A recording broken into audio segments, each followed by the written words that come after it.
Okay, so hello and good morning, no? Good day sa inyo. And today, or in this video, I will show you how to build your website using your own website using Canva. Bakit niyo ba ito dapat na matutunan? So basically, having a website, let's say for example, you do have a business or you do have a talent or skills, no? And then you want to showcase your skills or your talent, you can build your website like a portfolio para, ayan, i-showcase mo doon, no? Kung ano yung skills or yung talent mo. At pag business ka naman, ano, pwede nyong mag-build ng website for that business and, ayun, pwede nyong i-mark, ano, dagdag ba na pang-akit sa market, no? So, Canva is basically an online platform, no, na kung saan pwede kayong mag-build ng iba't ibang visual designs, ayan, na pwede kayong mag-build ng banner, ng logo, ng wallpaper, or ng PowerPoint, ayan, ng slides. But yung sa case natin is mag-focus lang tayo sa website na. So, upon landing sa dashboard or sa page ng canva.com, ayan, ang first thing natin gagawin is magsa-sign up. Or if ever you do have an account, mag-log in. For example, meron akong sign up button dito na pinindot at tatanungin niya kayo kung ang default nito kasi is tatanungin niya kayo kung how you want to sign up dito sa website sa canva.com. Meron kayong options like for example, use your Google account or use your Facebook account or use other methods. No? Pero sa akin, pinakamabilis is yung gamitin niyo yung Google account niyo.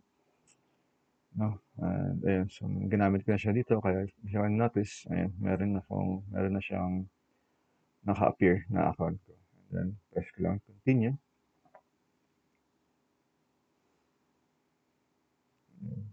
And tatanungin din niya kayo ng pumili ng account or choose your account.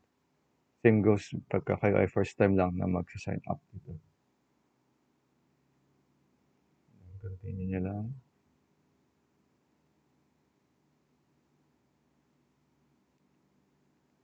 And it's done and nandito na tayo ngayon sa dashboard natin or sa dashboard niya. No? Meron kayong mga choices dito like projects. Pwede nyo, ayan, no? Tapos meron ng ginawa na sample website na templates. Kung gusto nyo, for example, relocation, subject, math, templates. Pwede nyo siyang i-grab yan. Pero pag merong nakalagay na crown icon, sabihin is pro, sabihin ka lang yung mag-subscribe para magamit yung mga resources na yan.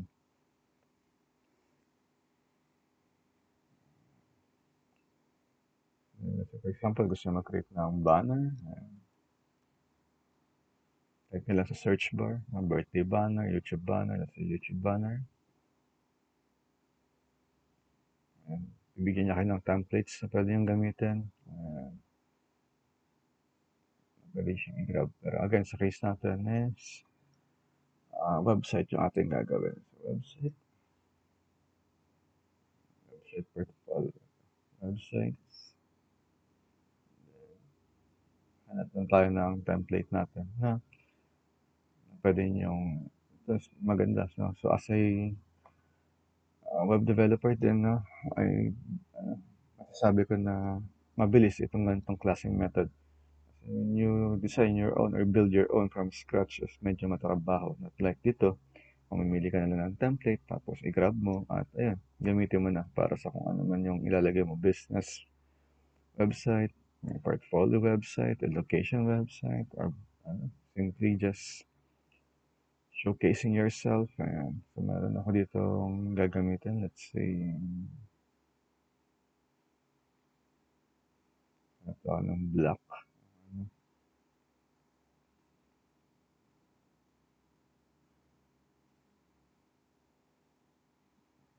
Hindi kayo mamili dyan no, kung ano man yung gusto.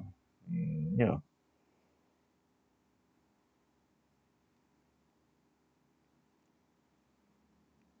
Microsoft Cisco.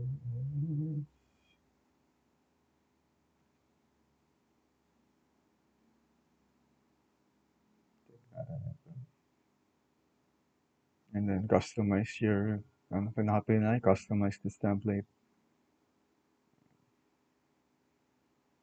Alright. Mas maganda tayo makita.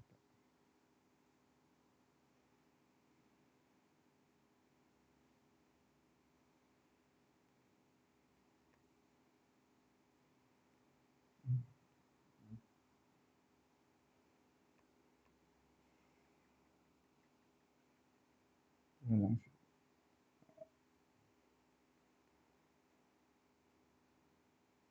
ito na lang siguro si Franklin Reynolds. Customize.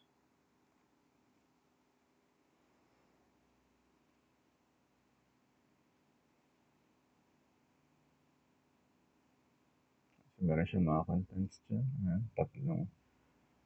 Let's say, for example, meron kayong mga, ito kasi is by part or by, ano, commonly, ang website is divided into parts, no? Like header part, hero banner part, contact, gallery, and then footer, ayan. So, if ever so na meron kayong part dito na hindi kailangan, is pwede nyo siyang burahin, no? So, for example, ito, hindi ko kailangan tong part na ito. So, pwede nyo siyang burahin, no? Or pwede nyo rin siyang burahin siya. And so, na meron kayong part dito na, let's say, mm, medyo nalalakihan kayo sa space or nalilitan kayo sa space, pwede nyo rin siyang i-manipulate. Kasi for example, ito, pwede nyo siyang i-adjust, up, down, ayan. Pwede nyo siyang i-manipulate depende sa kung anong pwede nyo siya kalaki na gusto. No?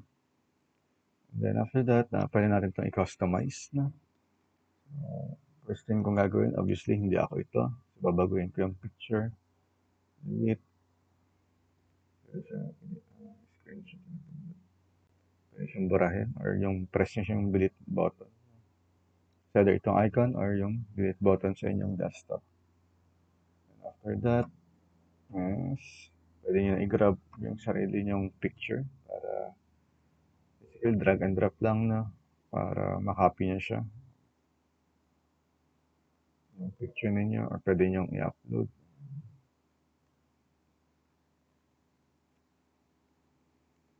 Ayusin lang natin.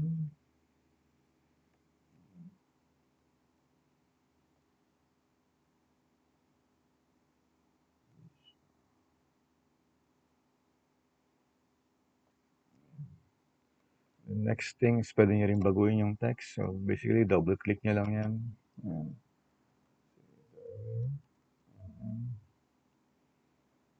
And then, stop. Developer.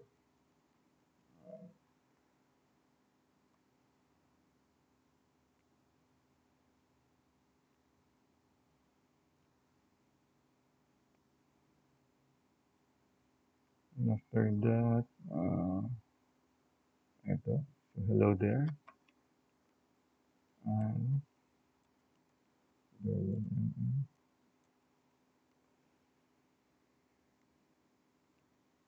post web developer.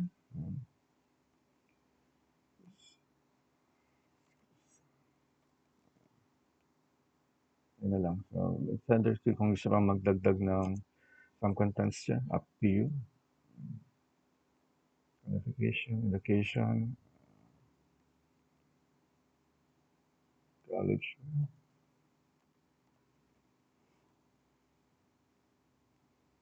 skills, PHP, MySQL, HTML, CSS, and then after that, experience.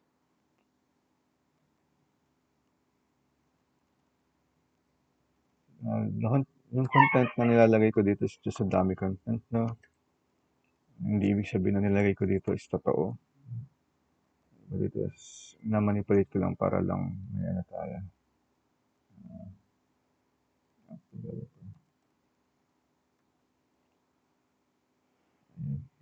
after that, ayan, kung okay na kayo sa inyong design, sa inyong layout, next thing na pwede niyong gawin is i-publish na siya. Pero so no na gusto niyo pang magdagdag ng content, let's say for example, gusto niyong kayo ay vlogger or kayo ay may mga videos kayo na gustong i-include dito, is pwede niyo siyang gawin dito sa part na 'to, 'no.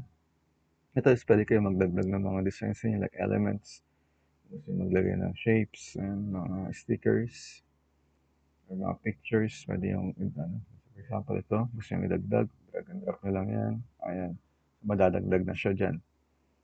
Pero sa case ko hindi ko siya kailangan, and then after that, pwede rin niyong baguhin yung mga text. For example, itong workspace, baguhin natin siya.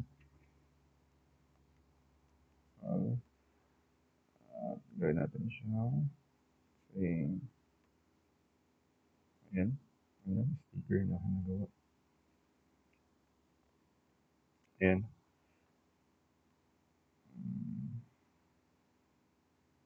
Ayan. So, pwede nyo siya, i-click nyo pala yung dito. Pagka-click yung text, meron ditong mag-appear na parang mas word, no? Na pwede yung baguhin yung text element ninyo. Let's say bold, italic, underscore, or yung mismong font ninyo. Let's say Arial.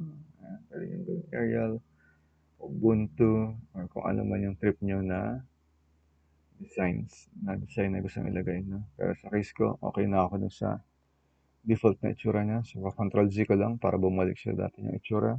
And then next, continue tayo dun sa, ano, sa pagdagdag ng picture. If you notice, meron akong icon dito ng YouTube. By default, wala yan. So, paano siya idadagdag? So, punta lang kayo sa apps. Then, type nyo lang is yung YouTube. Ayan. Pag lumabas na yan, then, click nyo lang ito, yung icon na yan. Pag na-click yung icon na yan, ayan, pwede nyo nang ilagay kung ano man yung YouTube na gusto nyo i-attach. Let's say, pupuntahan ko yung aking page. DMM official page.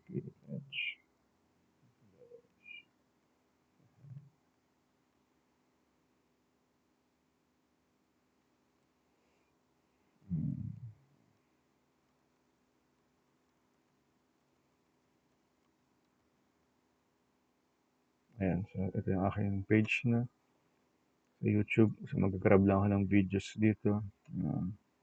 Say,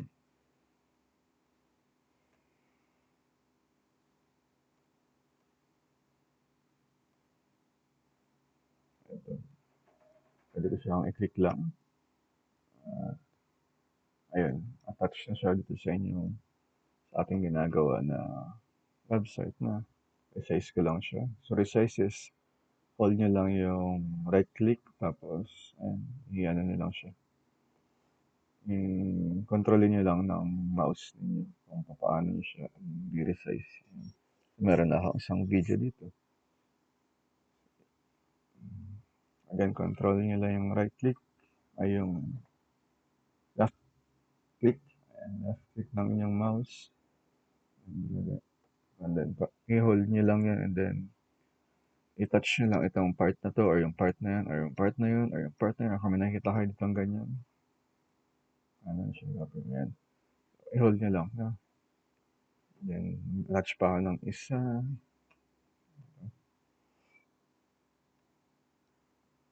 i-resize ko yan siya para pareha sila ng size.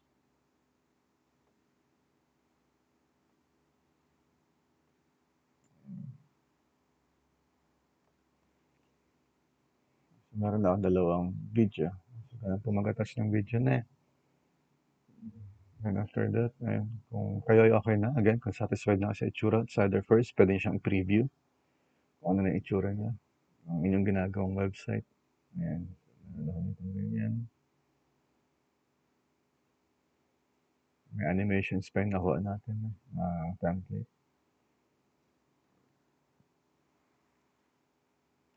So, meron din pala siyang ano, yung mga template dito is responsive na, meaning responsive is adaptive na siya kung saan nyo man siya i-view, kung sa desktop or sa mobile phone. So, pag mobile phone, ayan, ito yung magiging itsura niya. me as a developer or programmer ng mga website, may idea kung paano mag-build. Ang ganda na nito kasi wala na kayong iisipin pa. Iba kasi yung design or yung codes para sa ganitong responsive para mag-adapt siya sa mobile at iba rin para dito sa ano, sa desktop. If so na okay na kayo, again, ayan, publish na natin siya para makita na live online. Publish website. Then, hindi natin precision mobile. Publish website. Lang.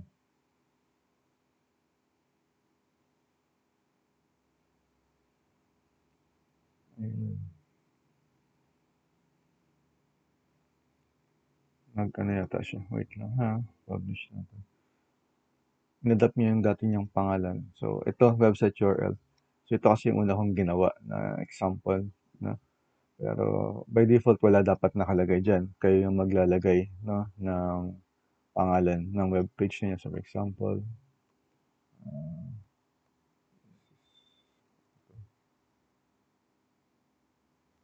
ano, hindi siya modify. Pero by default, again, itong part na ito is hindi siya nakalagay dyan. Wala dapat nakalagay ng sample LIIE, mycanva.com, that site. Ayun. Kayo po ang maglalagay niyan ha. Sa case ko kasi meron lang nagawang isa. Kaya, ayun. Get, get yung domain nga natin.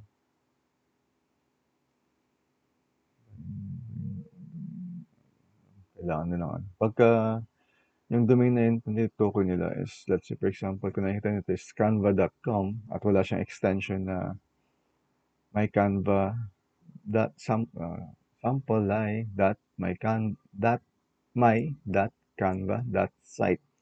Pagka kayo bumili na ng domain ninyo, is mawawala yan. Magiging .com yan, .org, or .ph or whatnot, kung ano man yan. At sa case kasi natin is libre lang yung aking ginamit. Kaya wala akong choice kundi i-adapt yung pangalan ng my.canva.site. No? Pag na-publish na yan, pwede na siyang i-check. No? Visit natin yung URL. Ito. Copy. Open link in new tab or pwedeng copy-paste yan lang yung link na yan. Yan. So, ito na po. So, you can see live po yan. Hosted sa Canva rin. Kung gusto niyo siyang i-visit, pwede siyang i-visit. No? Para makita niyo na nag-exist ito. Designed by Canva. Hindi rin natin yan pwedeng alisin kasi we're using free. Or hindi tayo naka-premium. So, ayun lamang po no, for this discussion. And I hope you learned something and I hope na may adapt nyo or magamit niyo if ever na. So, thank you po and keep safe.